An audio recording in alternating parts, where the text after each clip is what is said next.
Okay, ఇప్పుడు మరి ఇప్పుడు డాక్యుమెంట్ లో లావణి పట్ట అని ఉంది, మేము భూభారతిలో చూసినా కూడా అదేమండి, అది లావణ్య పట్ట కాదండి, అది వచ్చి ఇనాం భూమి. ఇనాం భూమి వీళ్ళు ఓఆర్సీ తీసుకొని వీళ్ళు రిజిస్ట్రేషన్ చేసి అమ్మేశారు. ఎవరికి అమ్మారు? స్త్రీ దివ్య మా పేరు ముగ్గురున్నారు అక్కజల్లి వాళ్ళు, ముగ్గురు అక్కజల్లి అమ్మారు వీళ్ళు. ఓకే,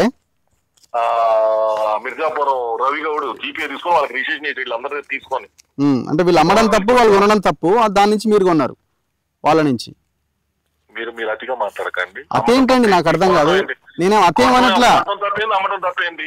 అదే అంటున్నా. ఇప్పుడు ఇది లావణి పట్ట భూమే కాదా? సరే లావణ్య పట్ట కాదని చెప్తున్నా. మరి ఇప్పుడు ఇందులో నేను చెప్పింది అర్థం చేసుకోండి, లావణ్య పట్ట కాదని ఇనాం భూమి. ఓకే, రికార్డు చూసుకోండి. ఇనాం భూమి ఓఆర్సీలు తీసుకొని అమ్ముకోవచ్చు, వీళ్ళు అమ్ముకున్నారు.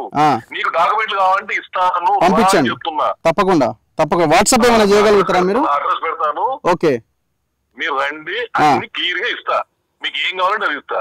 ఓకే, ఇప్పుడు మరి ఇప్పుడు ఈ చెరువులో మీరు మొత్తం ఫామ్ హౌస్ కట్టుకుంటున్నారు కదండి, ఇది అతి కాదా? నాకెందుకు? నీకెందుకు? ఎక్కడి నుంచి వచ్చినావు నువ్వు? నీకెందుకు? కాదు, నాకెందుకు? నువ్వు చెరువులు కబ్జా చేసి హైదరాబాద్ ఏమి ఇచ్చి మేనేజ్ చేస్తున్నావు నువ్వు?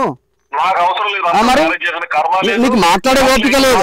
కాదు బెల్లంకొండ సురేష్ గారు, ఏంటి